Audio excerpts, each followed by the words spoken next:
काटकोन त्रिकोण रचना या प्रकरणातला दुसरा प्रश्न आहे, म्हणजे रेग्युलर प्रश्न आहे 6वा। वाक्य बघा, कर्ण व एक बाजू दिली असता काटकोन त्रिकोण काढणे। मागच्या प्रश्नामध्ये कर्ण आणि कोण दिला होता, आता आपल्याला एक बाजू दिलेली आहे। कर्ण आहे 7.8 सेंटीमीटर व एक बाजू आहे 6.2 सेंटीमीटर असणारा काटकोन त्रिकोण काढायचा आहे। मग अशा वेळेस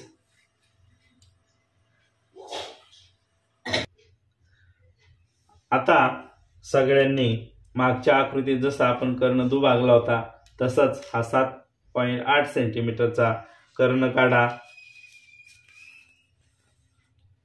7.8 सेंटीमीटर कर्ण काढायचा आहे।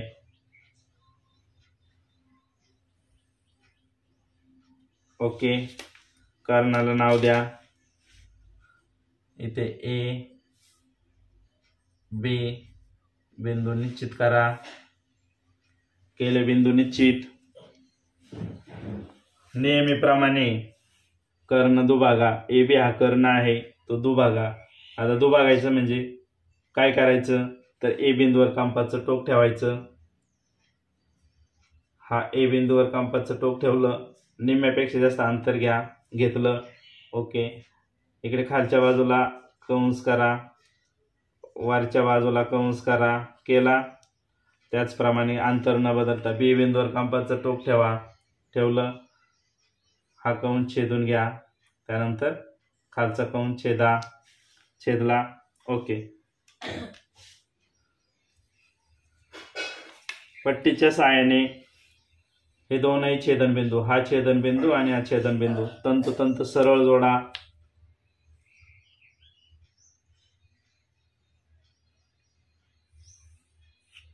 जोडले। इथे या छेदनबिंदूला नाव द्या एम, दिलं नाव। कंपास घ्या, कंपास एम बिंदूवर ठेवली आणि ए एवढी त्रिज्या घ्या किंवा बी एवढी घेतली तरी चालतं। घेतली, असं अर्धवर्तुळ काढा। काढला अर्धवर्तुळ। ओके, आता काय करा, तर आपल्याला 6.2 सेंटीमीटर ही बाजू दिलेली आहे। कंपास मध्ये घ्या 6.2 सेंटीमीटर अंतर। बघा, हे जे अंतर आहे हे तंतोतंत घ्या 6.2 घेतलं। ओके, आता ए बिंदूवर कंपासचं टोक ठेवा। हे अंतर किती? 6.2। आता ए बिंदूवर ठेवा, इकडे कंस करा या अर्धवर्तुळावरती। अर्धवर्तुळावरती हा केलेला कंस जिथे छेदतो त्या बिंदूला नाव द्या डी।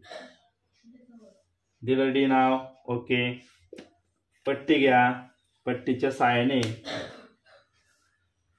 ए आणि डी हा बिंदू जोडला। त्यानंतर डी आणि बी हा बिंदू जोडला। अशा प्रकारे एक कर्ण आणि एक बाजू दिली असता काटकोन त्रिकोण रचना करता येते। समजलं? ओके, आकृती पूर्ण करा।